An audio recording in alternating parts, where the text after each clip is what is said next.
Par exemple, le Nutella, il y a 7 ingrédients dans le Nutella. Ouais, j'ai vu cette vidéo. En fait. Cette vidéo sur ta page. Tu vas dire non, mais les Nutella, c'est que 7 ingrédients, c'est pas. Mais attends, si tu vois la quantité de sucre et l'huile, par exemple, qu'ils ont utilisé dans le Nutella, après tout le reste, tu vois, ces 7 ingrédients, tu vas dire non, Myriam a dit que s'il n'y a pas beaucoup d'ingrédients, alors ça va, etc. Alors que là, tu vois la quantité de sucre qu'il y a dans le Nutella, t'inquiète pas qu'il n'y a rien dedans. Il n'y a rien de nutritionnel. C'est vraiment pour se faire plaisir, mais il n'y a rien de nutritionnel dedans.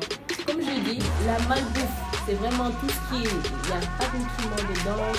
Tu peux en consommer beaucoup sans pour autant t'en rendre compte que tu es en train de te polluer ton corps en fait. Parce que ça t'apporte pas.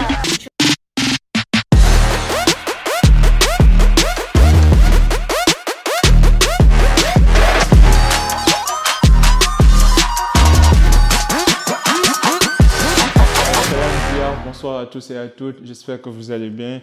Je suis your boy Habib Sall, aka Serigne Modou Sall. Bienvenue pour un nouvel épisode du Cercle d'Influence Podcast, votre cercle qui s'inspire à inspirer avant d'expirer. C'est avec un grand honneur que je reçois aujourd'hui ma chère Mariam Ndiaye, qui évolue dans le domaine de la santé et de la nutrition. Je hais le mot influenceuse, je dirais une créatrice de contenu renommée, réputée, qui sensibilise sur la santé et la nutrition. Mariam, bienvenue au cercle. Merci. Ibou, Abou. Habib. Habib Sall. C'est pas grave.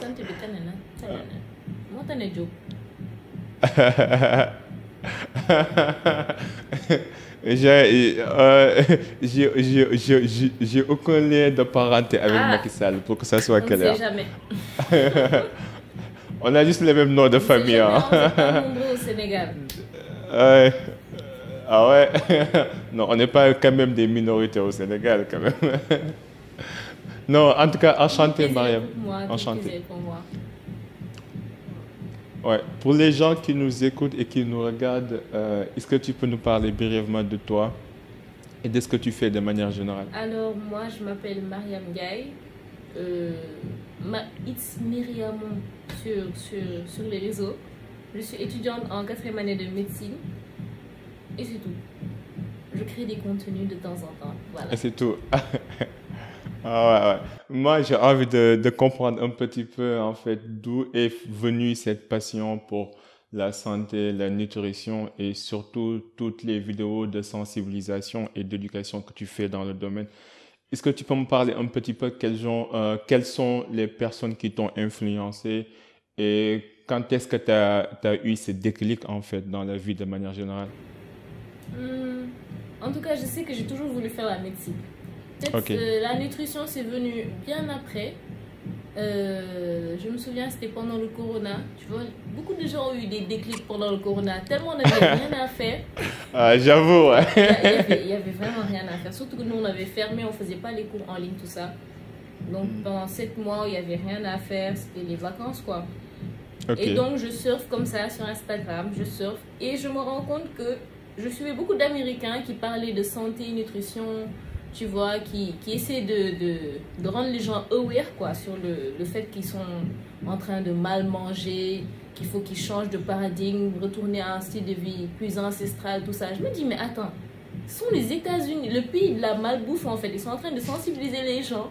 Et nous, pendant ce temps, on retourne en arrière. Genre, eux, ils essaient de venir vers notre style d'alimentation. Et nous, on retourne en arrière. On est en train d'aller faire comme eux, en pensant que c'est ça qui est bien. On doit faire comme les Américains, comme le système occidental, quoi. Alors que l'Occident lui-même, il en a marre de son style d'alimentation.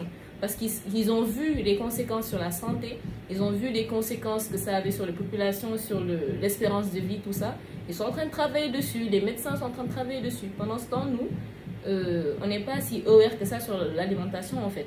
Et c'est dommage.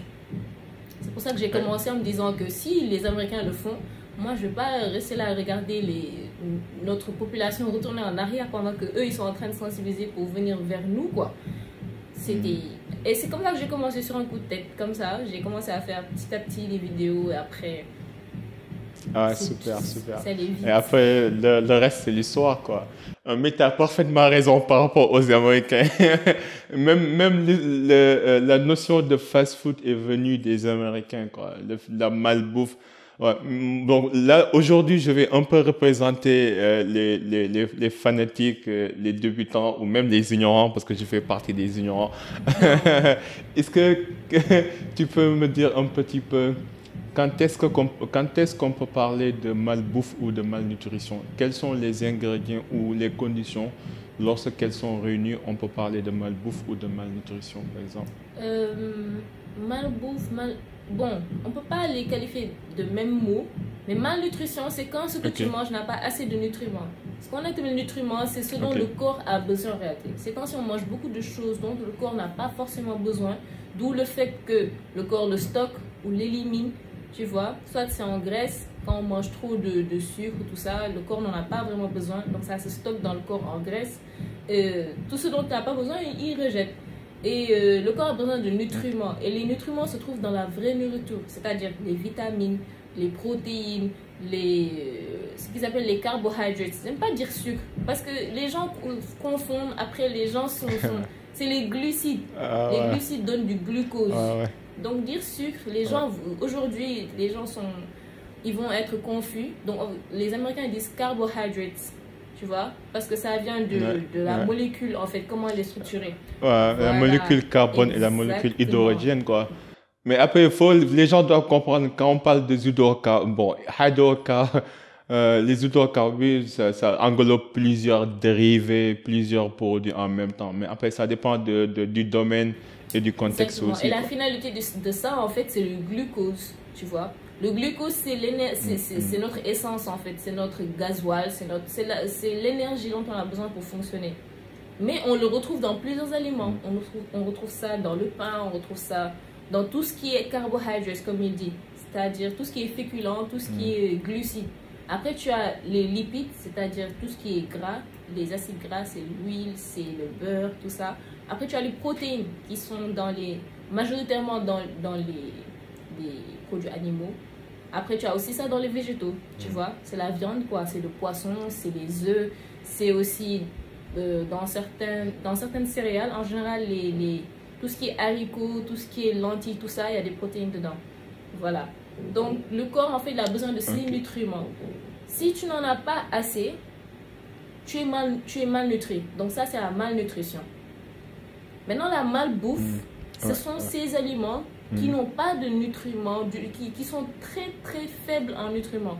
C'est-à-dire des aliments qui seront plus riches en graisses saturées, c'est-à-dire les mauvaises graisses, en sucre, en sel, en mauvaises... Parce que en réalité, par exemple, si tu prends la viande industrielle, c'est pas la vraie viande. Ça n'a rien à voir avec la viande que tu as pris chez le boucher, que tu as cuit toi-même. C'est vraiment de la viande mécanique. C'est des abats... chimiques, synthétiques, quoi. En fait, c'est des restes de viande du boucher, par exemple, les morceaux de graisse, les petits morceaux de viande, tout ça, qui vont aller mécaniquement hacher, rajouter des saveurs, tout ça. Donc, les steaks hachés, en réalité, qu'on utilise d'habitude dans les grandes surfaces, tout ça, faut demander, c'est pas vraiment de la viande hachée mécanique, de la viande hachée, genre fait maison que tu as chez le boucher. Bref. Tout ça pour dire qu'en fait, la malbouffe, c'est de manger plus des aliments qui n'ont pas assez de nutriments que d'aliments riches en nutriments. En bref, c'est manger de la fausse nourriture, en fait. Manger de la nourriture qui est surgelée, manger de la nourriture avec beaucoup d'ingrédients. Dès que tu vois une boîte, tu vois beaucoup d'ingrédients dedans, tu ne manges pas de la nourriture. C'est quelque chose qui a été chimiquement fait dans un laboratoire, mais ce n'est pas de la nourriture. En fait, la nourriture, elle est simple à reconnaître. C'est des trucs bruts ou transformé légèrement. Donc dès que c'est ultra transformé, c'est-à-dire que ça a été fait, refait, c'est-à-dire tu prends du blé, bon, tu prends le blé, tu en fais de la farine. Après tu prends la farine, tu vas prendre l'amidon, tu vas prendre une partie de cette farine-là que je vais mélanger avec un produit chimique qui va faire en sorte que ce soit bien moelleux. Je vais mélanger ça avec un peu de sel, un peu de ceci, un peu de cela, du glutamate monosodique ici. Il y a plein d'ingrédients, plein de trucs que tu ne vas pas trouver dans ta cuisine en fait. ça devient un truc ultra transformé. Le pain, par exemple, c'est un produit transformé, mais il n'est pas ultra transformé. C'est juste de la farine, tu le mélanges avec de l'eau, de la levure, tu mets dans le four. C'est transformé, mais pas ultra transformé. Alors, ce qui est ultra transformé, c'est quelque chose qui ne pourrit pas, tu vois. Tu as un aliment qui peut rester dans ta cuisine pendant des années. Ça ne pourrit pas. Tu vois. Alors que c'est quelque chose qui, si tu l'avais fait maison, ça aurait pourri depuis. Tu peux même avoir maintenant des trucs en conserve là, tu ouvres, tu laisses dans le frigo, ça peut rester là-bas des jours, ils vont te dire non, ça peut périmer. Tout ça, c'est des produits ultra transformés parce qu'il y a des trucs dedans qui sont pas naturels. Quand c'est pas naturel, c'est transformé. Tu comprends? C'est trop compliqué à expliquer. C'est pour ça que les gens sont découragés dès que tu commences à parler. Ils vont te dire non, vraiment la nutrition là, on comprend rien. Les gens, ils veulent pas qu'on mange ceci, cela, tu vois. Alors qu'en réalité, c'est très simple. Mangez ce qu'il y a chez vous. Ça pousse chez moi, je peux sortir, j'en trouve. Je peux cuisiner ça moi-même, je peux le faire moi-même. Tu achètes du pain, tu sais que tu peux faire du pain toi-même. Tu comprends? Alors que ce que tu vas acheter, par exemple, tu achètes par exemple quoi? Les céréales, par exemple. Tu peux pas en faire toi-même. Les céréales industrielles, là, les Kellogg's, tout ça, là, tu peux pas en faire toi-même. Ça a été ultra transformé. Ils te font un labo, des produits chimiques, tout ça, là, pour faire le truc que tu manges, là. Tu vois? Donc, c'est ça, en fait. Faut arriver à faire la différence entre les produits ultra transformés et les produits. C'est facile à faire la différence, en fait. Il faut juste voir les ingrédients, comment ça a été fait, tout ça. En résumé, il ne faut pas se compliquer la vie, quoi. Si la formule elle est simple, ça veut dire que c'est de la bonne nutrition. Mais si on a mis des conservateurs, si on a rajouté des additifs, si on a compliqué la formule, c'est parce que derrière, il y a une connotation commerciale derrière. Mais il faut faire attention à ça aussi. Par exemple, le Nutella, il y a 7 ingrédients dans le Nutella. Ah, j'ai vu cette vidéo. En fait. Cette vidéo sur ta page. Tu vas dire non, mais les Nutella, c'est que 7 ingrédients, c'est pas. Mais attends, si tu vois la quantité de sucre et l'huile, par exemple, qu'ils ont utilisé dans le Nutella, après tout le reste, tu vois, ces 7 ingrédients, tu vas dire non, Myriam a dit que s'il n'y a pas beaucoup d'ingrédients, alors ça va, etc. Alors que là, tu vois la quantité de sucre qu'il y a dans le Nutella, t'inquiète pas qu'il n'y a rien dedans. Il n'y a rien de nutritionnel. C'est vraiment pour se faire plaisir, mais il n'y a rien de nutritionnel dedans. Comme j'ai dit, la malbouffe, c'est vraiment tout ce qui est... Il n'y a pas de nutriments dedans. Tu peux en consommer beaucoup sans pour autant t'en rendre compte. Et tu es en train de te polluer ton corps, en fait. Parce que ça ne t'apporte rien et tu en amènes trop. Un paquet de chips comme ça. Et quand tu regardes les ingrédients qu'il y a dedans, tout ça, tu te rends compte qu'en fait, tu as emmagasiné beaucoup de choses qui ne te servent absolument à rien. Ok. Donc en réalité, la vraie nourriture, c'est la nourriture où il n'y a pas d'étiquette. C'est aussi simple que ça. Il n'y a pas d'étiquette, ouais, ok, je vois. Mais imagine, là, je veux faire l'avocat du diable. Et ça ne veut pas dire que je suis quelqu'un qui adhère à cette philosophie. Hein. Par exemple, là, tu vois de plus en plus des gens qui parlent de la démographie, de l'augmentation de la population mondiale. Le fait que d'ici la fin de ce siècle, le Nigeria va être, par exemple, le pays le plus peuplé au monde, devant même la Chine, et que là, le monde a besoin de plus en plus de méthodes chimiques ou de technologies agroalimentaires pour remplir et pour satisfaire les besoins en aliments. Raison pour laquelle on ne peut pas tous manger bio, on ne peut pas tous, en fait, manger sain et propre. Qu'est-ce que tu dis par rapport à cette idéologie, à cette doctrine qui veut produire en masse et en quantité, indépendamment de la qualité? Moi, je pense que c'est du total, je ne veux même pas dire le mot, c'est du n'importe quoi. Ça ne veut absolument rien dire. Déjà, on n'exploite même pas assez notre agriculture à mon humble niveau. Je pense que dans un pays, je ne vais même pas parler à l'international parce que ça ne me concerne pas en réalité. En ce moment, tu vois, au Sénégal, moi je pense qu'on a les moyens de pouvoir soutenir à nos besoins, vu qu'on a les terres, on a le climat. Vraiment, on a tous les terres et les climats. Et on a les grains, tu vois. Donc on n'a pas de problème de production, si tu veux mon avis. Et je pense que les Sénégalais pourront le confirmer. Le problème, c'est vraiment le fait de nous faire croire qu'on a besoin des produits ultra transformés ou bien des produits de plus en plus chimiques pour nous en sortir. Mais c'est pas vrai.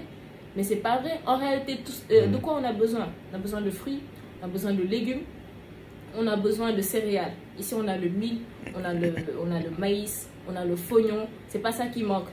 Donc, on a besoin de quoi? De protéines. Tu as les œufs, tu as l'élevage, tu as les poulets, tu as le poisson. On manque de rien, en fait. Le problème, c'est juste que ce soit accessible aux populations. Mais nous faire croire qu'on a plus besoin des produits chimiques qui nous vendent dans les supermarchés que la vraie nourriture, c'est vraiment le discours d'un businessman. C'est-à-dire de quelqu'un qui tient un business et qui veut que ça marche. Donc, tu as des collaborateurs, tu vas faire croire aux gens. C'est-à-dire, tu vas dans un pays, les gens ont tout ce dont ils ont besoin. Tu leur dis non. En fait, tout ça là, ça va pas vous suffire. Donc, vous venez acheter chez moi. Déjà, vous allez me vendre tous vos produits bruts parce qu'en réalité, il y a certains trucs, ils auront besoin d'un produit brut. Ils vont dire, bon, vendez-moi vos poissons, vendez-moi vos terres, vendez-moi tout. Après, moi, je vous produis quelque chose que vous allez acheter à petit prix. C'est ça, en fait. C'est ça qu'ils font. Et ça n'a aucun sens. C'est-à-dire, c'est de l'arnaque. Ne croyez jamais que quelqu'un d'autre peut vous fournir artificiellement ce dont vous avez naturellement. Et on n'a pas besoin de beaucoup de choses. La nourriture, c'est resté la même chose depuis le temps. C'est juste que ça a évolué, les goûts ont évolué, mais ça reste toujours les mêmes bases. Des féculents, des fruits, des légumes, des protéines. C'est fini. Tout le reste là, c'est des petits bonus ou bien c'est l'alimentation humaine qui évolue. Mais plus c'est ancestral, mieux c'est. Ok. Et tu as parfaitement raison. L'autre point aussi, bon, si on reste dans le contexte du Sénégal, c'est vrai qu'on utilise une méthode traditionnelle d'alimentation parce qu'on a toujours cette habitude d'aller faire nos courses au marché, d'acheter des légumes et de faire de la cuisine chez nous. Mais le problème, c'est que même dans cette cuisine, on y rajoute d'autres ingrédients et la méthode même de la cuisson peut faire que derrière, le produit fini, c'est pas aussi sain et propre que ça, quoi. Donc, est-ce que, alors que par exemple en Europe ou dans l'Occident, c'est les fast-food, c'est les restaurants, les gens ont l'habitude de manger dehors. Et c'est pas pour rien que les Américains sont obèses en moyenne et que l'espérance de vie est largement moins élevée que les Japonais ou les Chinois parce qu'il y a une grande relation proportionnelle entre comment on mange et notre espérance de vie. Mais au Sénégal, quand même, il y a la médaille et le revers de la médaille. Derrière, on cuisine, mais en même temps aussi, ça ne veut pas dire qu'on mange sain et propre. Comment on fait pour changer la donne et quelles sont les conséquences en fait qui naissent de notre méthode traditionnelle d'alimentation? Qu'est-ce qu'elle peut causer comme maladie, comme effet secondaire? Déjà, je pense qu'on ne mange plus traditionnellement, ici au Sénégal. Malgré la cuisine, tout ça, là, les gens cuisinent toujours, question de culture, tout ça, mais à mon avis, je pense qu'on ne cuisine plus traditionnellement. Premièrement, on va prendre l'exemple du Tchéboudieu. Le Tchéboudieu d'aujourd'hui, les gens peuvent parler, mais les grands-mères savent qu'ils ne se cuisinent plus de la même manière. Demande à n'importe quelle grand-mère ici, elle va te dire que le Tchéboudieu ne se cuisine plus. Avant, on ne cuisinait pas comme ça. Il n'y avait pas autant d'huile avant. Il y avait pas, on ne laissait pas brûler l'huile comme on le fait aujourd'hui. C'est-à-dire maintenant les gens ils cuisinent, je sais pas, essayer de faire plus rapidement ou bien plus en masse ou bien le plus innovant possible. Les gens essaient d'innover, les gens ont des excès, les gens aiment trop le sel, les gens aiment trop l'huile. Donc les gens sont dans l'extra en fait. Et ça c'est le deuxième point faible du Sénégal. On aime trop l'excès. Excès de sucre, excès de sel, excès d'huile. Et l'excès tue. Tout ce que tu vois là. Nutrition. Dès que c'est en excès, c'est pas bon. C'est pas bon. Quand les gens diabolisent l'huile, en fait, l'huile, le corps en a besoin en fait. C'est les acides gras, c'est ce que j'appelais les lipides tout à l'heure. Le corps en a besoin, mais pas trop. Donc il suffit que tu en abuses et même l'eau en excès, c'est pas bon. L'eau, quelque chose d'aussi essentiel que l'eau. En excès, c'est pas bon. C'est pas bon du tout. Ça a même un nom en médecine, tout ça. Donc notre problème en fait, c'est l'excès. La manière dont on cuisine. Il faut qu'on recommence à cuisiner comme avant, c'est-à-dire aujourd'hui, au jour d'aujourd'hui, tout le monde peut savoir cuisiner. C'est-à-dire que ce n'est plus un savoir secret ou bien qui se transmet. Ouais, ce n'est plus un art, quoi. C'est plutôt une manière de faire, quoi. Non, ça peut même rester un art, mais qui s'apprend très simplement. Tout le monde peut l'apprendre, tu vois. La cuisson du riz, on la connaît. Tu cherches sur Internet, tu la connais. Tu expérimentes, tu peux savoir le riz à tel moment il est cuit. Chaque légume a une température de cuisson. Parce que comme je disais tout à l'heure, dans l'alimentation, il y a les nutriments qu'on cherche. Les nutriments, il y en a dans les légumes, tu vois. Et les légumes, les fruits et les légumes, c'est des aliments avec le plus de vitamines, tout ça. Mais les vitamines, c'est des choses qui, à haute température, ça meurt, ça disparaît. Ouais. Tu vois.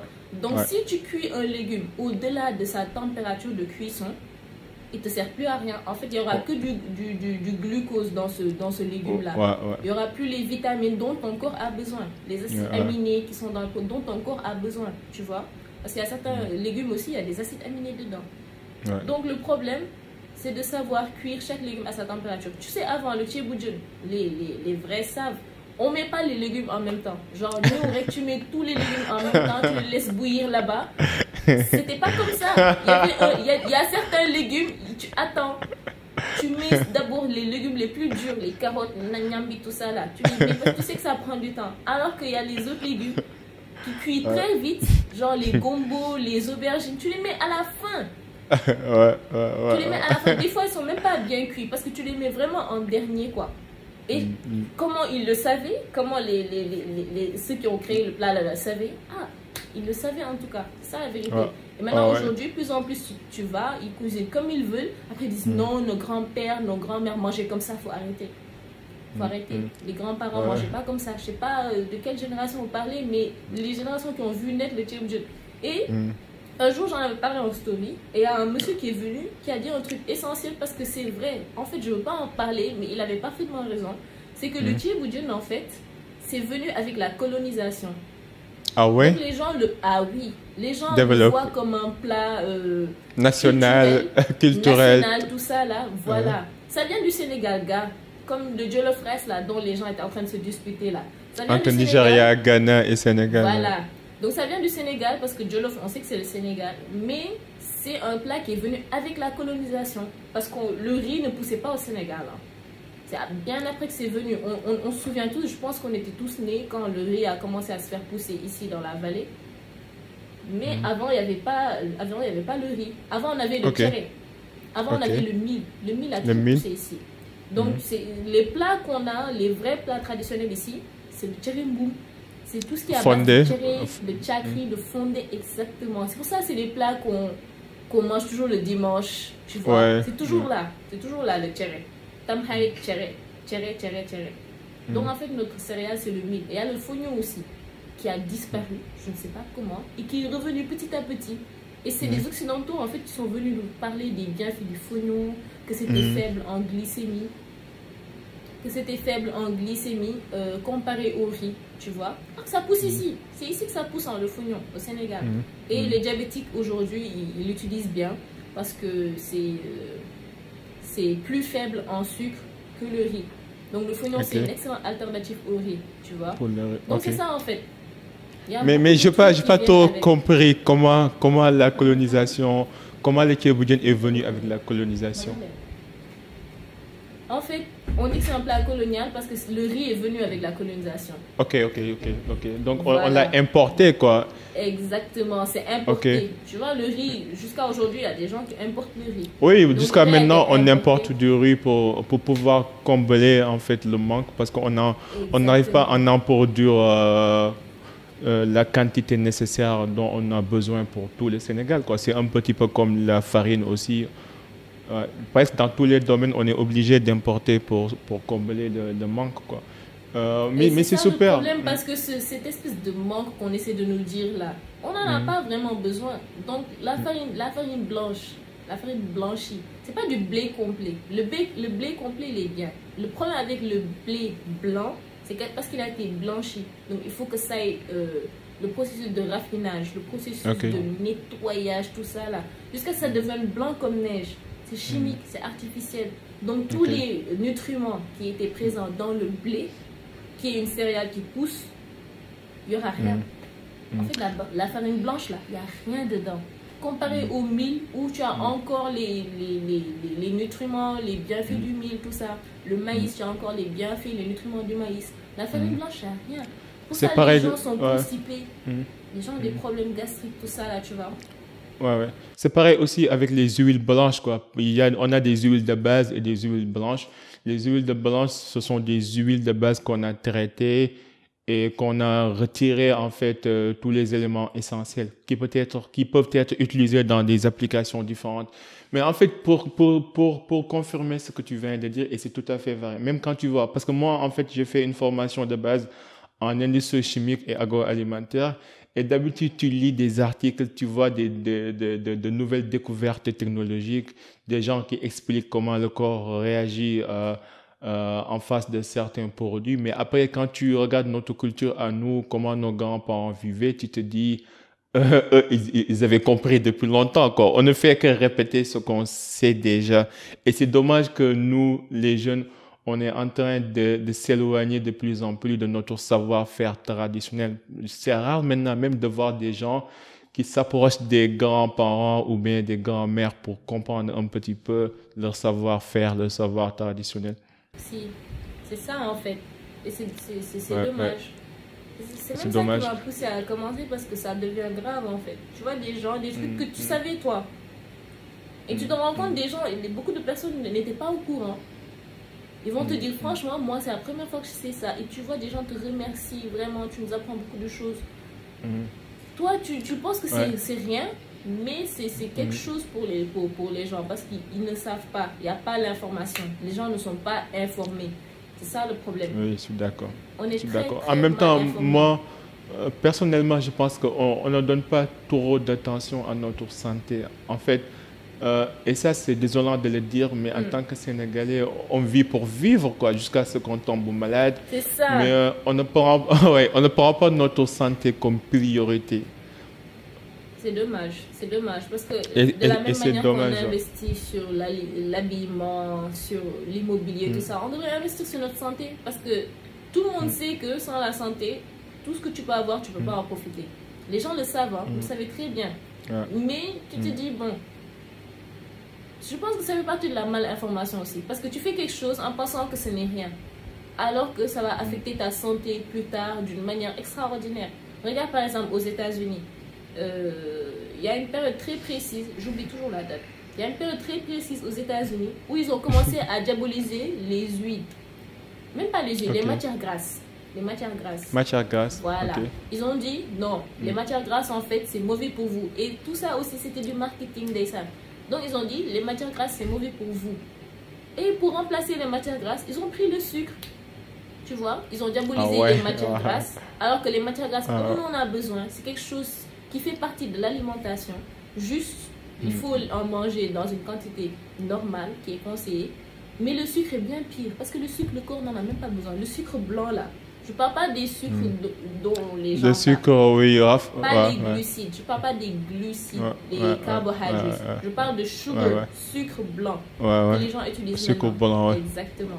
Maintenant, le sucre blanc a été remplacé dans leurs produits ultra transformés là. Ils mettaient de matière grasse. Maintenant, tu vois, allégé en matière grasse ou bien 0% de matière grasse. Tous les produits, tu vois, 0% allégé en matière grasse, tout ça là. T'inquiète pas qu'il y a du sucre pour compenser. Parce qu'ils ont besoin du goût. Goût, ouais. Exactement. S'il n'y a pas de matière grasse, ça n'aura aucun goût. Ça aura un goût bizarre en tout cas. Donc tu as besoin de compenser en sucre et en sel. Parce que tu ne peux pas vendre un produit qui n'est pas bon à la bouche. Les personnes ne vont pas acheter. Donc il faut que tu fasses un produit que ça ait bon goût. Comme ça les personnes vont acheter. Et ce bon goût là, ça vient du sucre. Donc tu vas voir, c'est comme ça qu'aux États-Unis, ils ont commencé à remplacer la graisse avec le sucre. Et c'est là que l'obésité a fait un pic comme ça, qui n'est toujours pas descendu. Qui n'est pas toujours descendu, oui, j'avoue.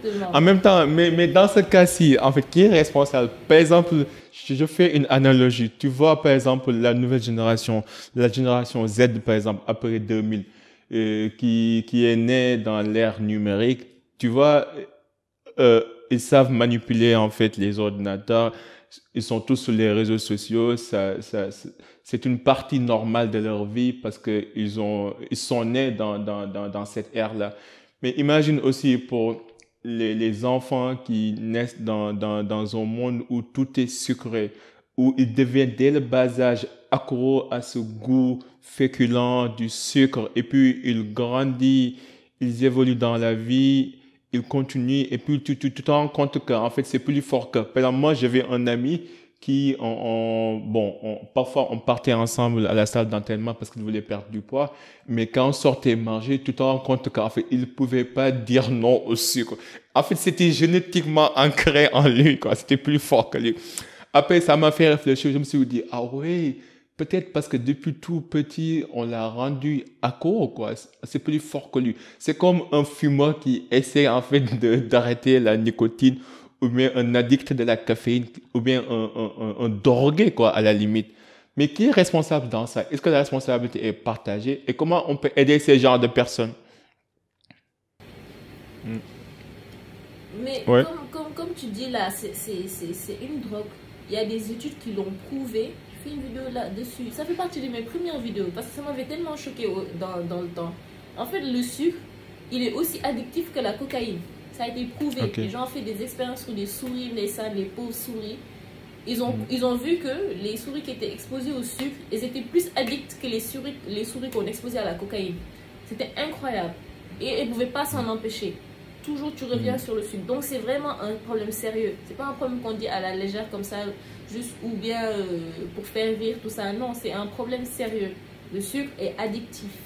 C'est addictif comme la cocaïne. Donc ça doit être sérieux comme un drogué qu'on essaie de sevrer en fait. Et c'est là où c'est important d'avoir cette éducation nutritionnelle dès le bas âge. Ou bien dès le bas si âge, surtout. Excuse-moi du terme, même si toi tu es fichu, au moins essaie pour tes enfants, tu vois. Ouais, pour tes enfants. Parce que moi, les plus petits chez nous, j'ai remarqué qu'ils sont moins sur le sucre que nous à notre âge, tu vois. Juste parce qu'ils n'ont pas l'habitude. Eux, ils sont dans la vraie alimentation. Ils ont l'habitude de manger des vrais aliments. Même quand on leur fait des gâteaux pour leur faire plaisir, tout ça, il y a faiblement du sucre. Ou bien ils vont mettre du miel, mais il n'y a pas vraiment du sucre. Et même quand on utilise le sucre, c'est le sucre non raffiné, qui est moins sucré que le sucre blanc. Tu vois, qui est moins addictif en tout cas que le sucre blanc. Et c'est pour ça que quand ils vont manger ailleurs, ou bien tu leur donnes un gâteau par exemple que tu as acheté chez le pâtissier et tout ça, ils vont te dire non, c'est trop sucré. J'aime pas, c'est trop sucré. Tu vois, parce que leur langue n'a pas oui, c'est ça. Comment on appelle cet appareil qui nous permet de goûter et d'apprécier les saveurs et les arômes? Les papilles gustatives. Oui, les papilles gustatives, c'est ça. Nous, nos papilles sont foutus, quoi, sont fichus. Désolé du terme. C'est pas trop tard. En fait, il n'est jamais trop tard pour arrêter le sucre. Ce sera vraiment dur. Ça dépend aussi de la manière dont tu aimes le sucre. Mais c'est jamais trop tard pour essayer de diminuer. C'est-à-dire, faut vraiment... Parce qu'en réalité, tu peux trouver ce petit plaisir-là, ce goût sucré. Parce que le goût sucré, le cerveau l'aime naturellement. C'est pour ça qu'il y a toutes les nourritures que tu peux manger sur Terre. À un moment donné, le cerveau va te dire arrête. C'est-à-dire, si tu prends un plat, tu le manges tous les jours. Un bol de sushi, par exemple. Chaque jour, tu manges des sushis. Chaque jour, tu manges des sushis. À un moment donné, le cerveau va te dire que j'aime pas les sushis, arrête d'en manger. C'est un truc, je te jure, c'est sérieux. Il y a une molécule qui va aller au cerveau et dire que c'est bon. Et donc, c'est neurologique, quoi. Exactement. Le sushi va te dégoûter. Mais le sucre, bizarrement, à chaque fois que tu en manges, le cerveau en veut toujours plus. C'est pas quelque chose en général, parce que les gens diffèrent. Mais une personne normale, en général, quand tu manges quelque chose de sucré, tu peux en manger, en remanger. Chaque jour, tu en manges. Mais est-ce que c'est parce que le cerveau en a besoin? Est-ce que c'est un stimulant, c'est un stimulateur? C'est un stimulant, exactement. C'est pas qu'il en a besoin. Parce que, en fait, comme je dis, l'énergie principale de notre corps, c'est le glucose. Tu vois? Le sucre blanc, il n'y a que du glucose. Mais le corps n'a pas besoin que du glucose. Et le problème du sucre, c'est que tu en manges en quantité. La quantité de sucre qu'on consomme, on s'en rend même pas compte. L'OMS a dit qu'il faut se suffire à 25 grammes par jour de sucre ajouté, c'est-à-dire le sucre blanc. 25 grammes, c'est environ 6 cuillères ou 5, tu vois, de sucre en poudre. Tu vois? Ok. Il y a des gens, rien qu'au petit déjeuner, 6 cuillères, c'est déjà parti. Ah ouais. Je te parle même pas du croissant, du truc, mais les cuillères à sucre. Tu vas prendre ton café, tu vas voir des gens mettre 6 cuillères de sucre dans le café dès le matin. Tu vois? Et tu te rends compte. Tu te rends compte. Donc toi, ton corps, en fait, il cherche une quantité de glucose pour la journée.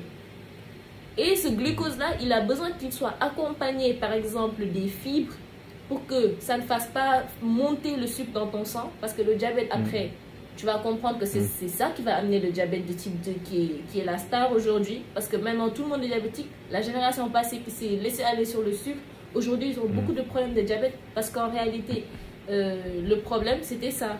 Le problème c'est qu'on laissait beaucoup, on consommait trop de sucre, donc le sang, la glycémie augmentait beaucoup. Et la glycémie, elle vient avec l'insuline. Il y a une hormone qui sert à faire descendre le sucre là dans le sang. Et le problème, c'est que quand cette hormone-là est trop présente dans le sang, à un moment donné, elle va même plus marcher. C'est comme quand tu as l'habitude qu'est-ce que je peux donner Elle est inhibée, quoi. Merci.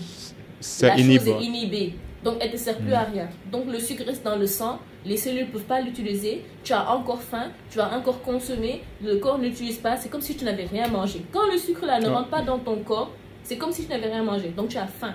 Et le problème de ça, c'est quand vraiment, là, le diabète commence. Et il y a le problème aussi du fait que l'organe qui fait sortir l'insuline là, le pancréas, il se fatigue. Il passe son temps à sécréter de l'insuline. Il passe son temps à sécréter de l'insuline plus qu'il ne devrait. Il se fatigue.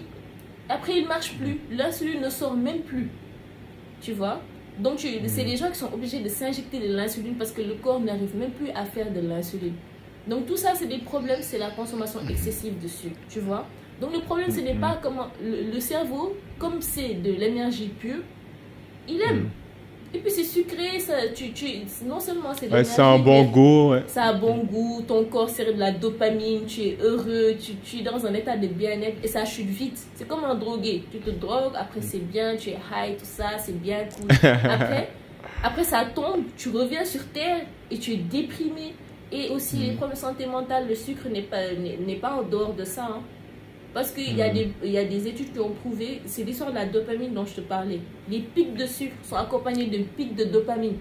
De plaisir, c'est l'hormone qui régule le plaisir.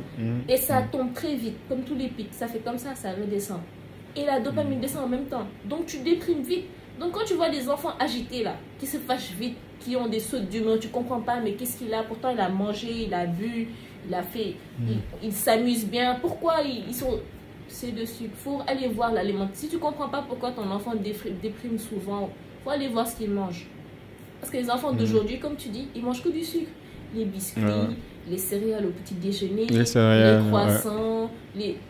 Tu essaies de lui faire plaisir alors qu'en réalité, tu ne l'aides pas. Tu n'aides pas cet enfant. Et comme les gens n'ont plus l'habitude de cuisiner ou bien de faire les petits plats à la maison, ou bien lui donner l'habitude en fait de manger la vraie nourriture. Aujourd'hui, les enfants mangent à l'école. Tu sais pas ce qu'on leur donne là-bas. Boulham, qu'est-ce qu'ils mangent? Tu peux même plus gérer ce qu'ils mangent en fait. Les gens disent qu'ils n'ont plus le temps de rien faire. Donc si on n'a vraiment plus le temps de donner à manger à nos enfants, de leur donner une bonne alimentation, il faut vraiment qu'on revoie le système. Parce qu'en réalité, on dit qu'on travaille pour eux, on dit qu'on travaille pour leur donner une bonne vie. Et après, en réalité, c'est pas ce qui se passe. C'est bien que tu as parlé du diabète parce que moi, dans ma famille, on est tous diabétiques. Au moins, on a les symptômes, quoi. En fait, on a les gènes porteurs du diabète. Par exemple, moi, ma grand-mère, elle était diabétique. C'est même le diabète qui a mis fin à sa vie. Que la terre lui soit légère. Mais en fait, je comprends les risques, les tenants et les aboutissants parce que j'ai vu en fait une femme qui m'était chère, ma grand-mère s'est fait amputer, tu vois, parce que elle était diabétique. Et depuis lors, dans notre famille, c'est ancré en nous en fait. On a tous les appareils pour mesurer notre taux d'insuline. On fait attention. Moi aussi, de mon côté, j'essaie de faire du sport tout le temps. Et quand je prends du sucre, je dois le mériter, quoi. Il faut que je travaille derrière pour le mériter. Mais tout le monde n'a pas eu cette même conscience par rapport à cette maladie.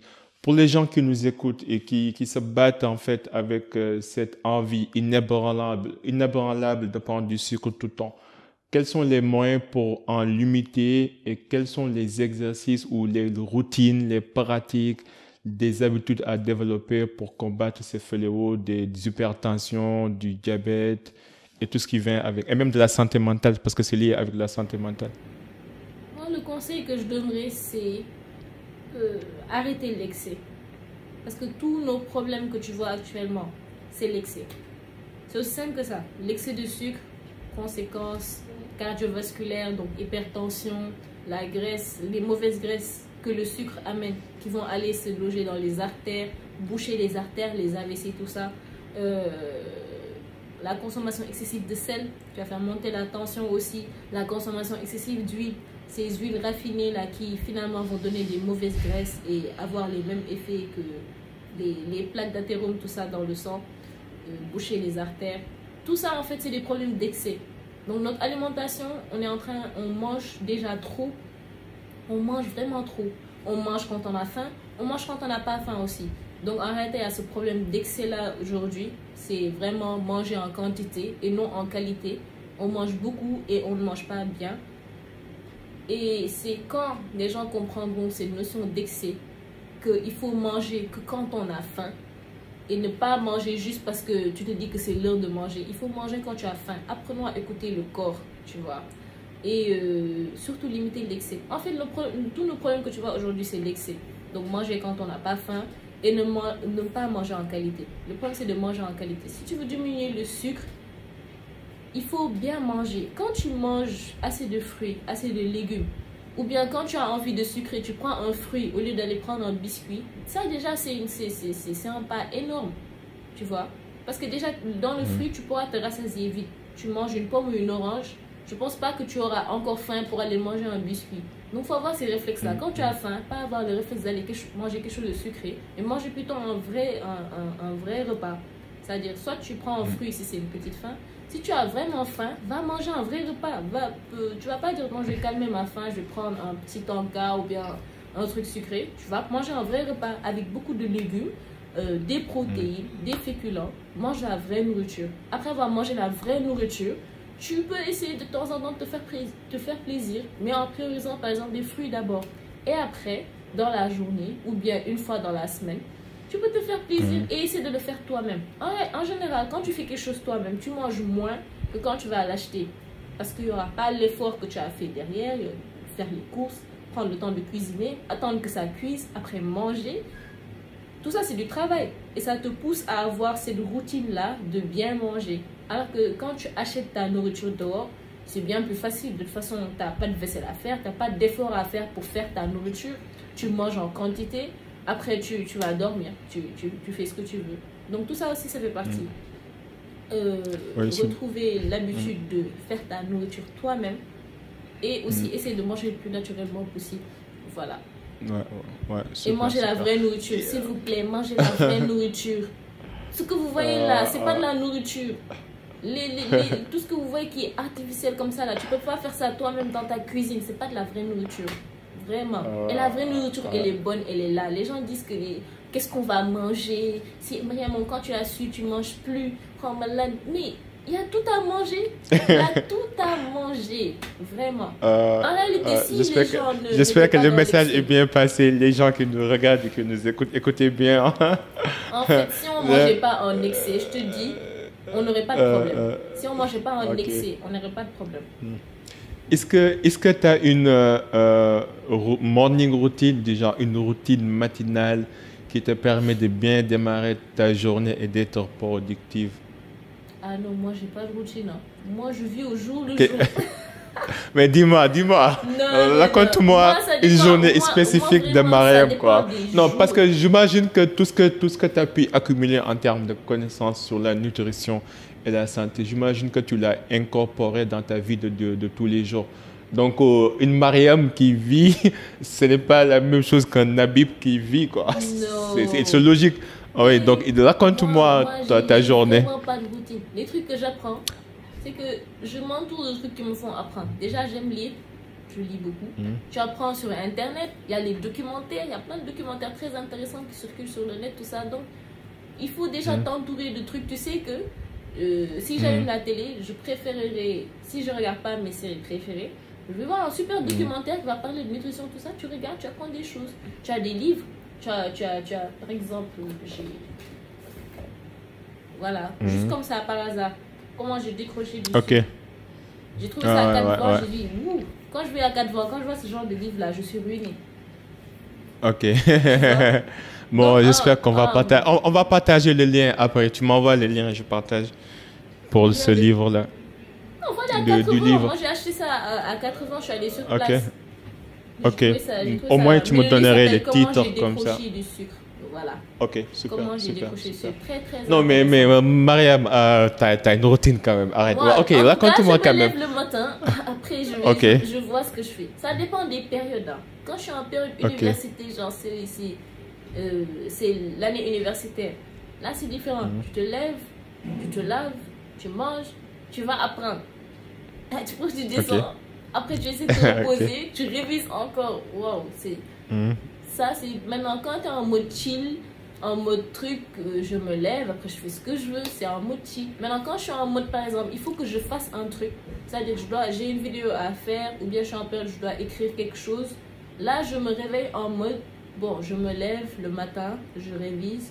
Si je révise, après je prends mon déjeuner, je fais du sport. Après, je vais mettre en mode créatif.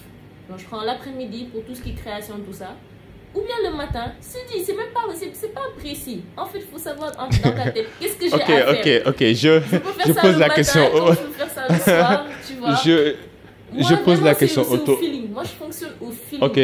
Mais si j'ai un truc à faire, j'essaie de le faire. Je pose la question autrement. Alors, quels sont les produits que tu consommes régulièrement? Est-ce que tu manges des fruits tous les jours? Et des légumes? Quels sont les légumes que tu manges tous les jours, par exemple? Est-ce que tu t'entraînes tous les jours? Et si oui, tu peux m'expliquer un petit peu comment est-ce que tu fais des marches? Est-ce que tu pars à la salle d'entraînement? En fait, j'aimerais savoir, en fait, pour chaque chose que tu fais, l'idée derrière, et qu'est-ce que ça t'apporte sur le plan santé, quoi? Ok. Parce que tu es dans ça. Moi, je fais au feeling. Je sais pas pourquoi. J'en ai pas le besoin. Genre, commencer... Au début là, je me disais, non, il faut que j'aille à la salle de sport, tu as l'impression que tu fais du sport, voilà, c'est cool, tout ça. Mais en réalité, j'en ai pas besoin d'aller à la salle de sport. Dans le bâtiment, il y a une salle de sport juste en bas, mais j'y vais pas. Si je fais du sport, j'ai mon tapis de sport ici. Je fais mon sport, je rentre sur YouTube, je vois les workouts que je veux faire. Tu fais quelques minutes, 30 minutes, 10 minutes. Ça dépend des jours, de ton énergie, de ce que tu as fait, ce que tu prévois de faire. Parce que moi, je marche beaucoup. Je marche trop. Tous les étudiants, de toute façon, on se connaît, on fait que marcher. Ah ouais, j'avoue, ouais. Trop. Ouais. Donc là... Je suis passé par là. Mais il faut pas arrêter, hein. J'en connais quelque chose. Les étudiants, ils marchent beaucoup. Après, dès que ça rentre dans la vie active, c'est fini. Ça ne marche plus. Ça reste assis toute la journée. Mais moi, j'aime beaucoup marcher, tu vois. Je bouge. Donc, je marche. Donc, le truc, c'est ça. Le sport à la maison, avec mon tapis de sport, je fais mon workout intense, 10, 15, 30 minutes, ça dépend des jours et de mon niveau d'énergie. La nourriture, je ne me casse même pas la tête. Tant que c'est de la vraie nourriture, premièrement, je mange tout. Les fruits, peut-être pas tous les jours, ça dépend des saisons. Par exemple, là, c'est les mangues. Je me régale avec les mangues, vraiment, c'est magnifique. Voilà. Les légumes, ça dépend des plats qu'on cuisine. Je mange tous les légumes. D'habitude, à chaque repas, il y a des légumes. Chez nous, par exemple, on mange des légumes tous les jours. Que ce soit le matin ou le soir, il y aura des légumes, t'inquiète pas. Il y aura des légumes. Ça dépend de comment on va les cuisiner. Soit ce sera en vapeur, soit ce sera sauté, soit ce sera cru, mais il y aura des légumes. C'est heureux. Vraiment, alhamdoulilah, je suis dans une famille où les gens sont... Surtout mon père, il est vraiment, conscient, vraiment aware dans l'histoire là. Surtout avec les petits, tout ça. Donc eux, ils ont l'habitude. Des fois, ils te disent vraiment chaque jour des légumes. On est fatigué. Je dis, mais c'est ça la nourriture, qu'est-ce que tu veux?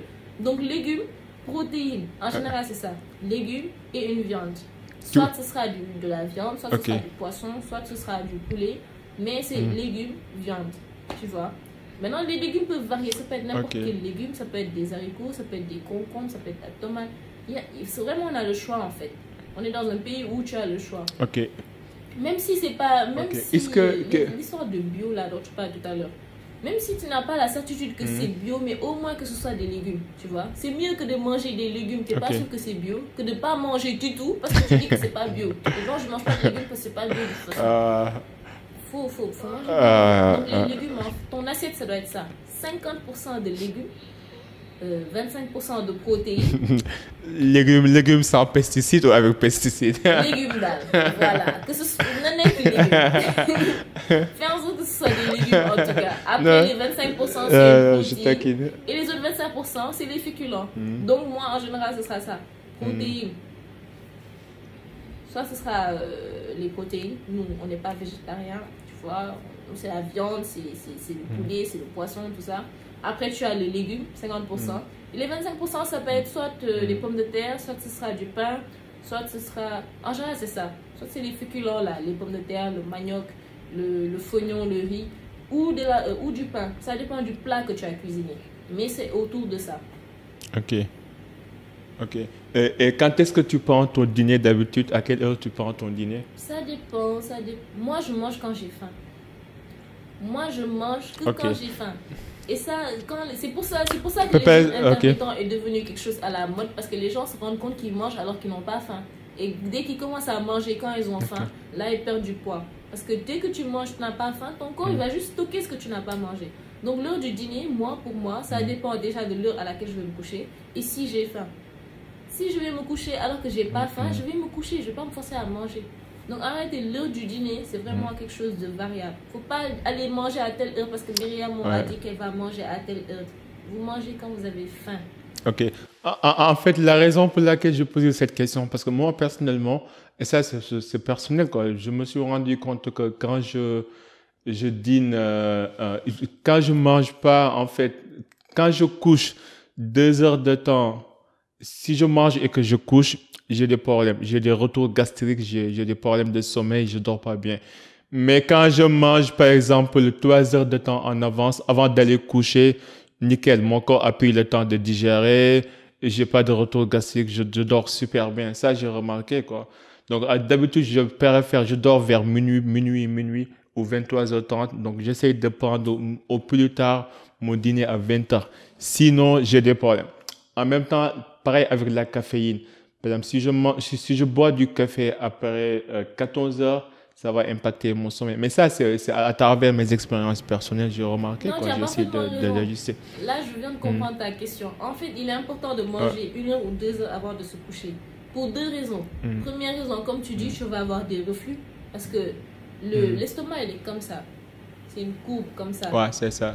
Si tu manges, déjà tu le remplis jusqu'ici par exemple. Si tu te couches, le liquide va tendre à ressortir.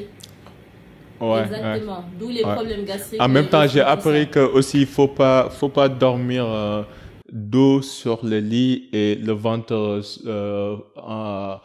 et le ventre en fait vers le toit quoi.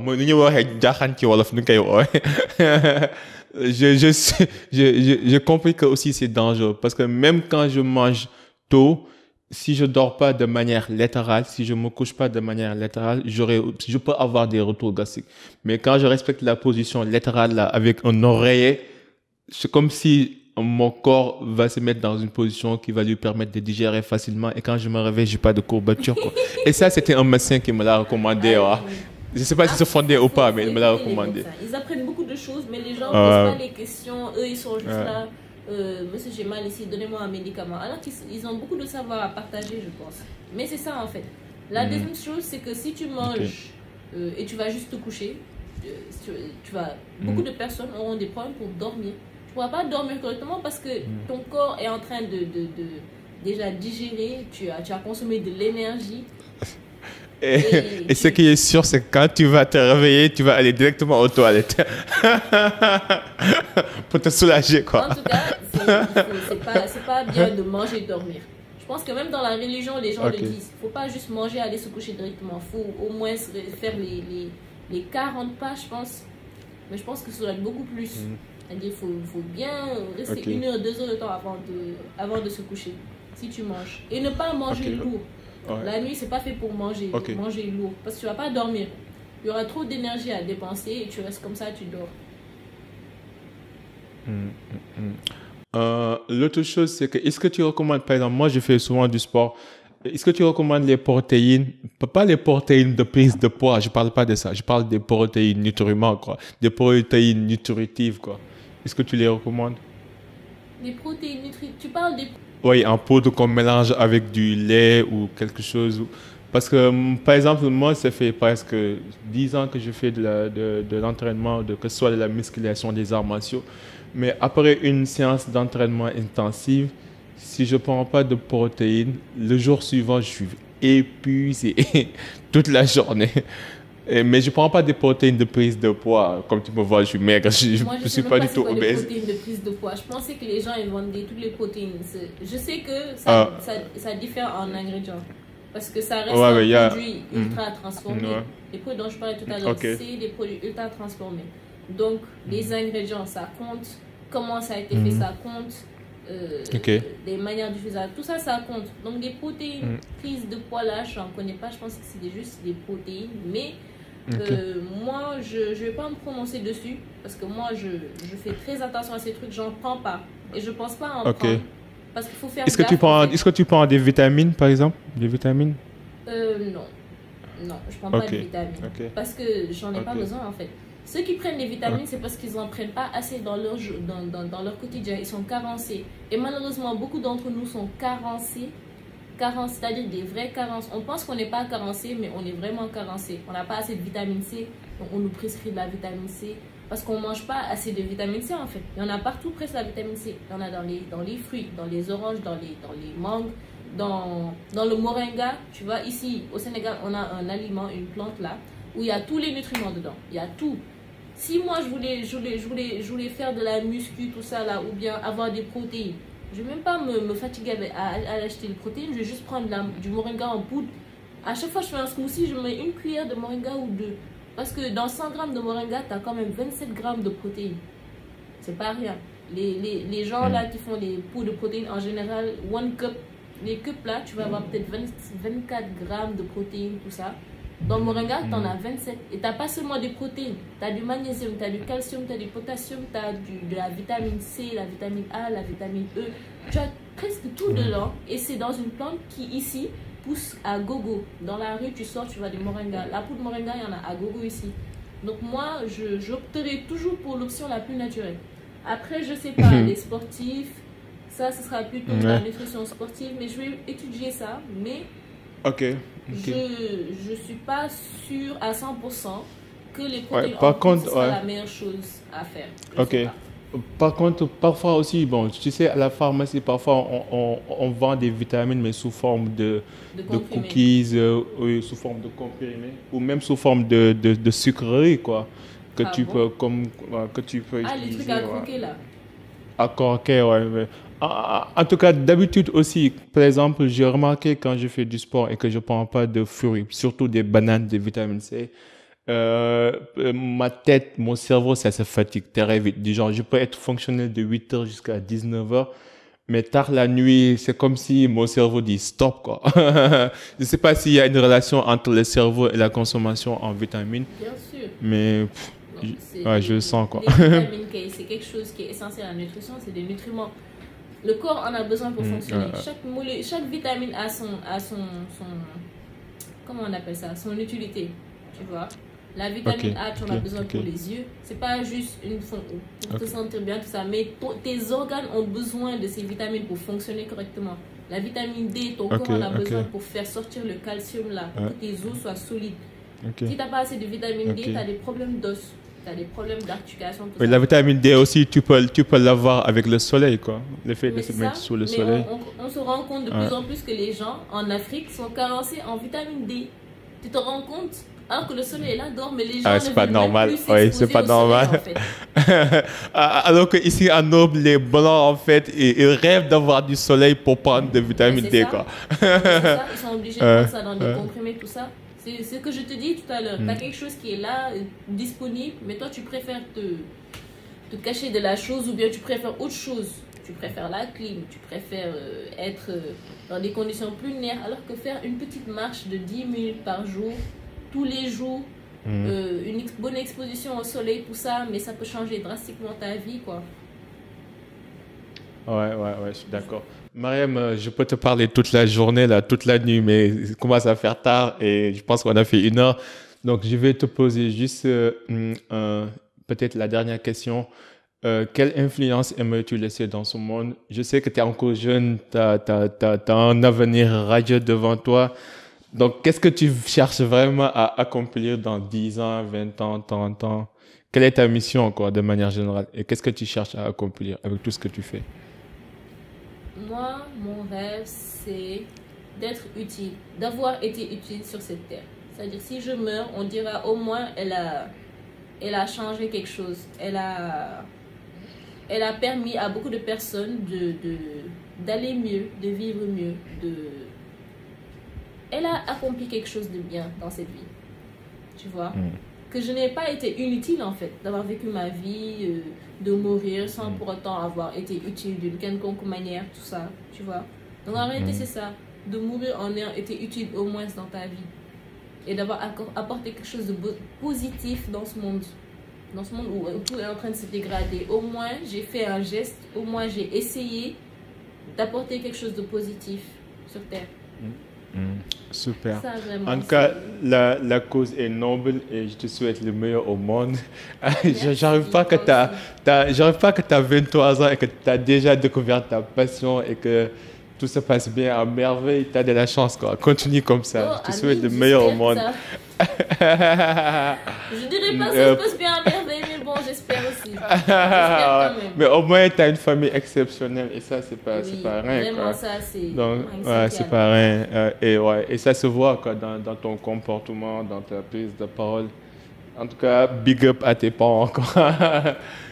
Pour les gens qui nous. Pour les gens qui nous écoutent, comment ils pourront entrer en contact avec toi, découvrir tout ce que tu fais? On se retrouve sur Instagram, sur TikTok, sur Facebook. En tout cas, c'est juste It's Myriamon. Tu rentres dans n'importe quel réseau, tu tapes It's Myriamon. J'espère que tu vas mettre un petit truc là écrit. Non, t'inquiète, je vais mettre tout ça dans les show notes ou quoi. T'inquiète. Donc j'ai tous les liens, donc je vais mettre tout ça dans les. Dans les show notes. Donc, et surtout, ça, je vous l'ai dit, allez voir la page de Mariam, surtout sur Instagram. Elle fait des vidéos enrichissantes, très informationnelles qui éduquent sur la nutrition, la santé. Pourquoi tu ris? Informationnel, ça se dit. Je ne sais pas, j'ai cherché le mot. Qu'est-ce qu'on dit? Informative, c'est ça. Je suis fatigué. Là, il fait combien? 20h20. Je te dis, là, je commence à perdre la tête. Ah oui, désolé, c'est vrai. Non, c'est pas grave. Informative, impactante, qui éduque sur la nutrition, la santé. Je pense que tu as fait une vidéo sur le cancer, tu as fait une vidéo sur la malnutrition, plusieurs vidéos. Et franchement, moi, j'ai beaucoup appris. Et je suis sûr pour les personnes qui nous regardent et qui nous écoutent, vous allez apprendre aussi. Donc, n'hésitez pas à la suivre sur les différents réseaux. Mariam, c'est fut un plaisir. Je te souhaite le meilleur au monde et à la prochaine. En attendant, soyez uniques, soyez légendaires. Peace and love. Be out. Bye.